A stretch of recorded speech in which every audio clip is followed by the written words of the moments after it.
Bismillahirrahmanirrahim. Assalamualaikum warahmatullahi wabarakatuh. Kembali lagi dengan channel Indra Bayu Sofyan. Sebelumnya kita telah membahas proses awal pembuatan sistem informasi masjid, mulai dari pembuatan inisiasi dan konseptual bagian awal. Di konseptual bagian yang kedua, kita akan membuat beberapa bisnis proses, mulai dari otoritas, data user, dan lain-lain. Dan yang sudah kita buat sebelumnya adalah bisnis proses dari halaman login. Kita kasih warna saja yang sudah selesai kita buat. Baik, di sini kemarin kita membuat group user. Selanjutnya kita akan membuat bisnis proses untuk otoritas user.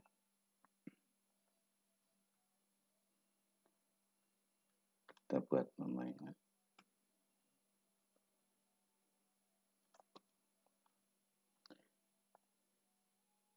Pada intinya kita membuat bisnis proses ini supaya kita fokus, maksudnya supaya kita fokus terhadap masalah yang akan kita buat ya, teman-teman. Masalah yang kita buat sesuai dengan inisiasi yang pertama itu di analisis kebutuhan itu, kita pada sistem informasi manajemen masjid ini kita akan membuat fitur bagaimana cara manajemen berita kegiatan, bagaimana cara manajemen keuangan, bagaimana cara manajemen artikel dan galeri. Karena di sini bersifat manajemen tentunya yang akan mengakses aplikasi ini bukan hanya satu orang.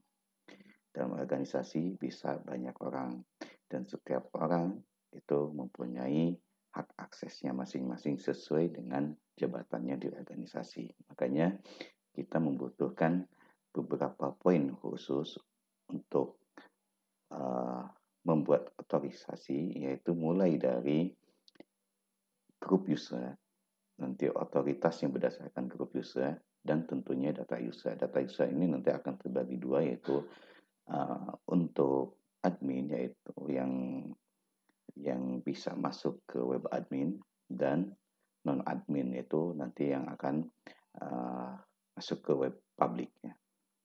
Baik, untuk otoritas user saya akan percepat proses pembuatannya supaya tidak terlalu panjang videonya.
ini sudah selesai, ternyata ada beberapa penambahan di proses bisnis ini. Tadi misalkan di jenis data, ternyata di kegiatan ini tadinya disatuin menunya berita sama kegiatan, akhirnya dipisah. Terus ada penambahan di profil masjid, ada juga karena ini dipisah, artikel berita kegiatan tentunya nanti akan ada jenis datanya. Nah, jenis datanya, jenis berita, apa jenis kegiatan, jenis artikel ini akan ada model inputannya. Untuk jenis kegiatan mungkin apakah ini kegiatan harian, mingguan, atau bulanan, atau kegiatan tahunan, dan nanti akan ada kegiatannya seperti apa. Jenis berita juga sama, artikel pun. Jadi ada beberapa perubahan di bisnis proses web admin yang sudah kita buat. Baik, saya akan terangkan satu-satu. Di data user ini,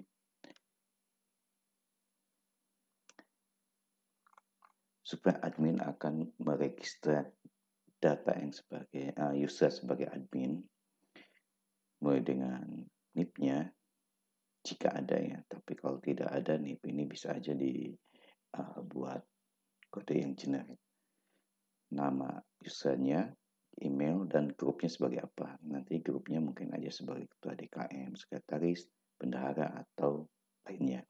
Nah, password default ini nanti akan dibuatkan secara otomatis sama aplikasi. Lalu status aktivasinya. Status aktivasi ini nanti sama admin apakah dia aktif atau tidak. Kalau misalkan dia aktif, maka user tersebut akan bisa diterima masuk ke web admin ini. Dan supaya admin pun dapat mengupdate jika jabatannya sudah berubah, yang tadinya mungkin bendahara berubah menjadi ketua DKM, maka grup usernya nanti akan diupdate dan status aktivasinya jika sudah bukan anggota DKM lagi, seperti itu. Dan di sini akan mempengaruhi tentunya terhadap data user. Baik. Dan untuk proses insert data, update data, delete data ini API-nya, konsumsi API-nya sama seperti yang lainnya ya. Oh ya, tadi otoritasnya. Untuk otoritas ini, di sini kita untuk insert dan update ini membutuhkan grupnya ya. Sebelumnya kita sudah buat bisnis proses untuk grupnya. Nah, selain grup ini, nanti dibutuhkan juga nama-nama menu dan submenunya. Dan di sini kita sudah buatkan, nanti kita akan perjelas. Nah, otoritas ini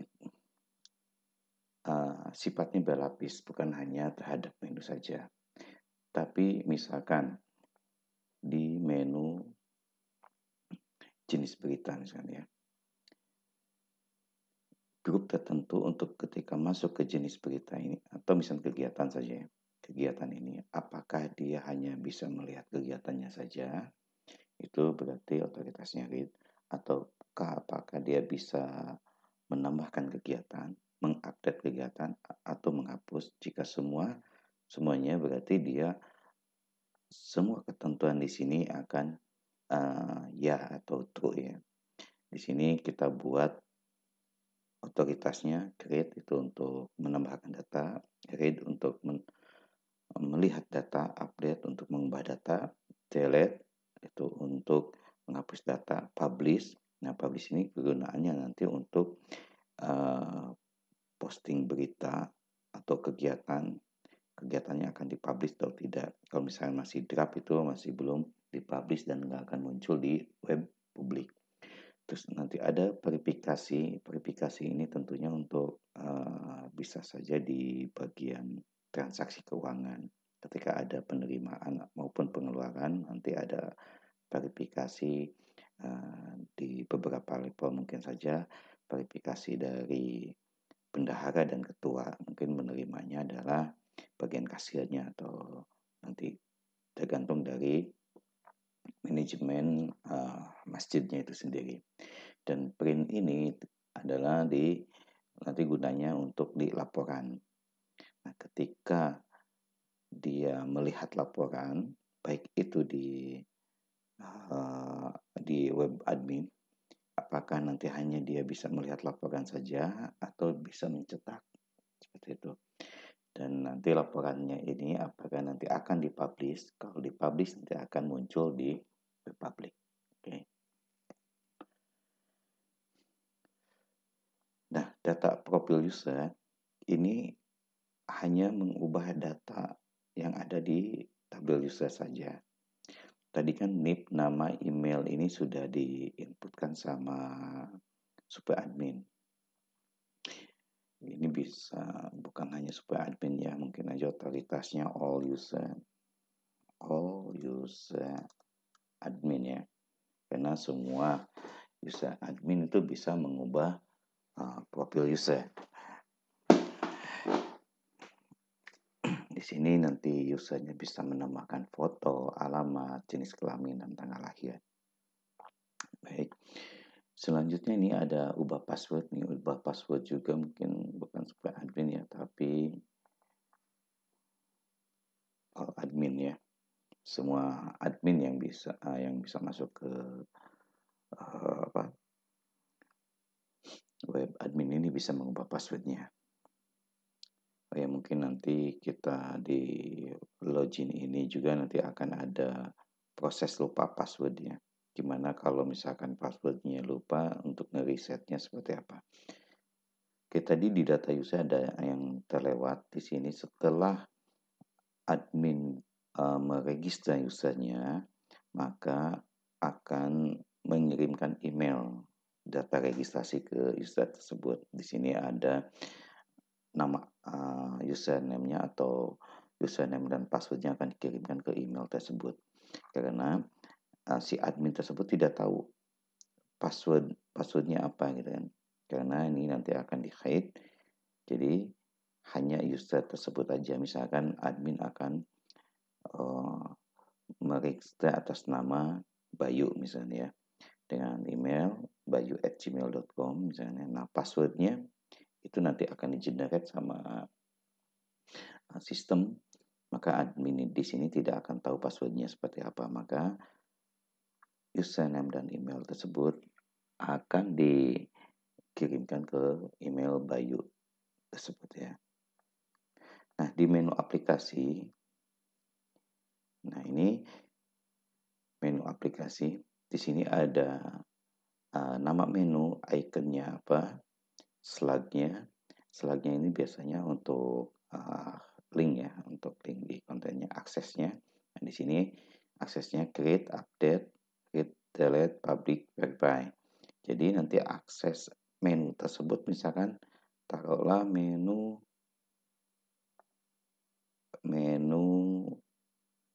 jenis berita.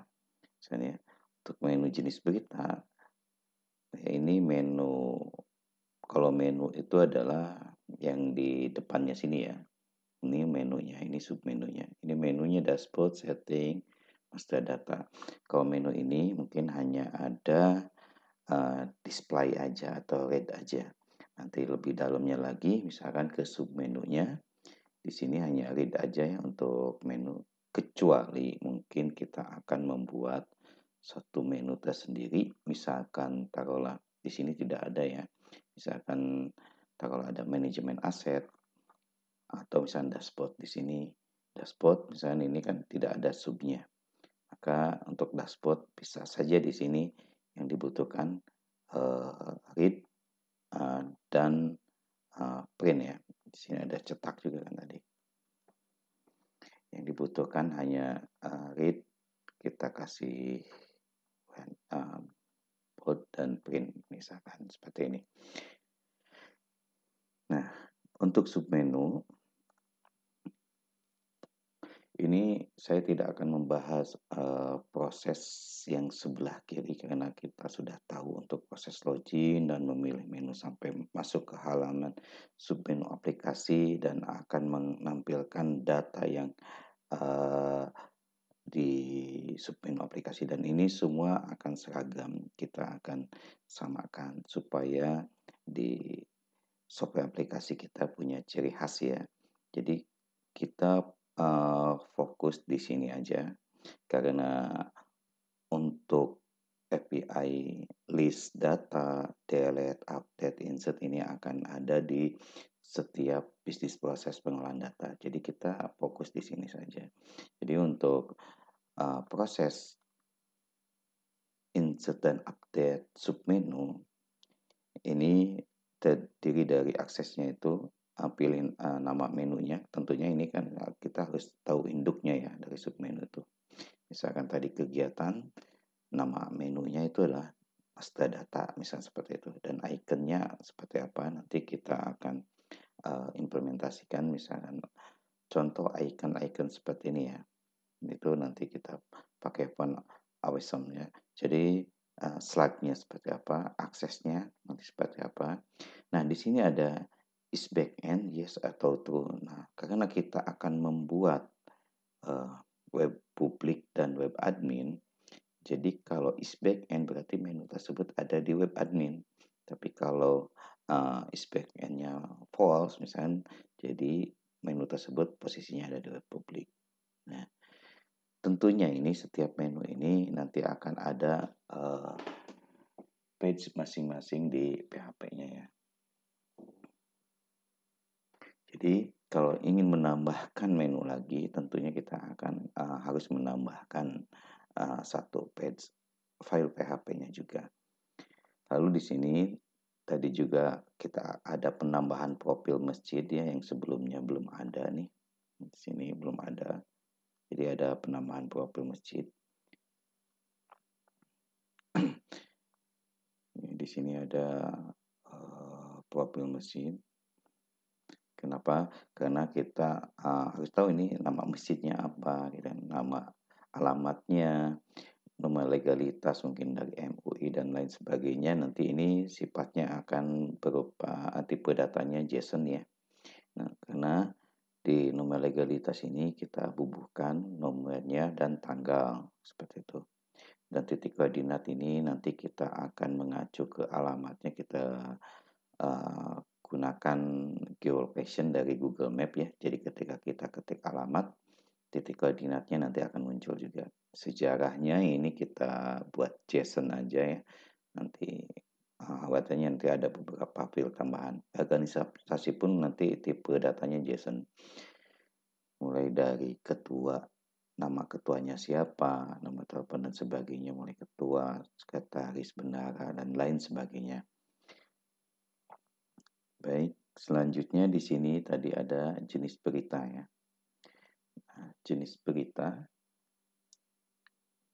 selain jenis berita mungkin akan ada subnya ya. Oke, mungkin untuk berita tidak ya, untuk kegiatan mungkin yang ada subnya. Ini hanya mengisikan jenis berita. Kenapa seperti itu? Supaya kita bisa mengelompokkan berita. Kalau misalkan berita ini sifatnya pengumuman atau berita biasanya kalau di masjid itu lebih ke arah pengumuman. Pengumumannya apa, bersifat urgent atau tidak gitu kan, nanti akan dikelompokkan di sini. Jadi warga setempat akan memudahkan warga setempat untuk pencarian berita jika kita kelompokkan jenis beritanya. Baik, dan jenis kegiatan di sini ada nama jenis kegiatannya. Terus kita juga mengisi, harus ada tambahan lagi nih, sepertinya sub kegiatannya. Misalkan taruhlah jenis kegiatannya itu kegiatan mingguan. Nah, sub kegiatannya misalkan dalam mingguan itu pengajian bapak-bapak atau pengajian ibu-ibu. Nah, seperti itu. Nanti di kegiatan, di data kegiatan, nanti jenis kegiatannya apa, sub kegiatannya apa. Jadi lebih mudah nanti lebih mudah kita untuk mengelompokkannya. Lalu di sini ada jenis artikel. Ini sama saja ya sebetulnya, kita database tabelnya juga mungkin bisa aja satu tabel yang nanti ke depannya, tapi kita untuk artikel dan berita ini jenis artikel untuk membedakan ini artikel apa gitu kan, lebih seperti buletin ya. Jadi artikel ini lebih ke arah tausiah yang berupa konten digital nantinya. Nah, di sini ada kegiatan. Nah, di sini proses di sini beda dengan yang tadi ya. Untuk yang sebelum-sebelumnya insert sama update kita satuin, dan di sini ada pemisahan. Jadi yang di sini itu untuk kegiatan ketika kita menambahkan data kegiatan, kita pilih jenis kegiatannya, oke, dan sub kegiatannya karena tadi ada penambahan ya. Sub kegiatan, lalu nama kegiatannya apa, misalnya jumlah anggaran yang diperlukan. Jika tidak memerlukan anggaran, ini pasti jumlahnya 0. Waktu pelaksanaan kegiatan, tanggal berapa. Kalau misalkan mingguan, ini cukup setiap tanggal berapa, misalnya setiap hari Selasa atau hari Rabu seperti itu. Nah, di sini ada perlu donasi atau tidak. Nah, ketika perlu donasi kita checklist ya, maka nanti akan muncul campaign di web publiknya. Nanti ke depannya mungkin kita akan buatkan suatu proses pembayaran ya. Mungkin aja kita kerjasama dengan Sendit atau misalkan Mitra atau GoPay dan lain sebagainya, e-wallet lainnya. Nah, ketika ada donasi mungkin nanti warga akan memberikan donasinya seperti itu. Jadi bukan hanya warga setempat saja, karena ini bersifat website, bisa aja dari warga lain. Misalkan taruhlah saudaranya yang misalkan taruhlah saya posisinya misalkan dulu pernah tinggal di situ, suatu saat saya pergi keluar kota dan punya pindah ke lingkungan lain. Ketika saya tahu bahwa di situ masjid ada kegiatan, mungkin saya juga akan ikut berdonasi seperti itu misalnya ya. Terus di sini ada proses update-nya, yaitu mengupdate hasil dari kegiatan tersebut. Nah, dan evidennya. Jadi yang berdonasi pun nanti akan, oh iya kegiatannya sudah dilaksanakan seperti itu kan. Selanjutnya di sini ada konten berita. Konten berita di sini tentunya jenis beritanya apa, judulnya, excerpt ini adalah ringkasan dari berita. Body ini konten seluruh beritanya. Image, link video jika misalkan ada diposting di YouTube, misalnya nanti link YouTube-nya dibubuhkan di sini.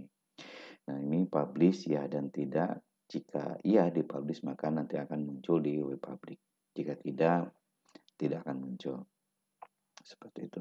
Mungkin nanti ke depannya kita akan tambahkan lagi untuk jumlah viewer, terus komentar, dan lain sebagainya, rating. Untuk saat ini belum ya.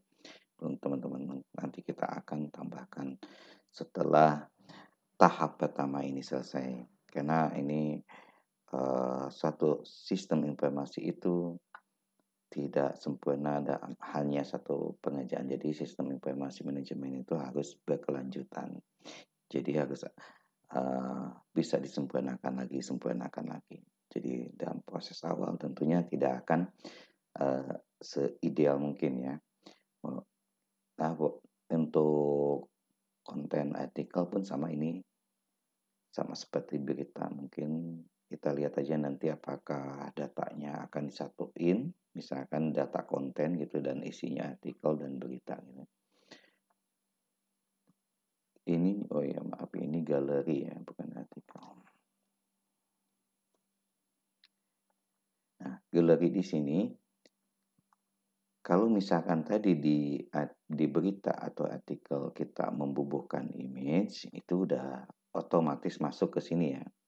Tapi misalkan admin tersebut ingin menambahkan image lagi gitu kan di konten kegiatan, berita artikel, cukup di sini aja bisa menambahkan image. Dan nanti di web publik itu, kalau misalkan si kegiatannya atau berita atau artikelnya dipublish, maka galeri-galeri yang ada di sini ikut terpublish juga nanti di menu galerinya.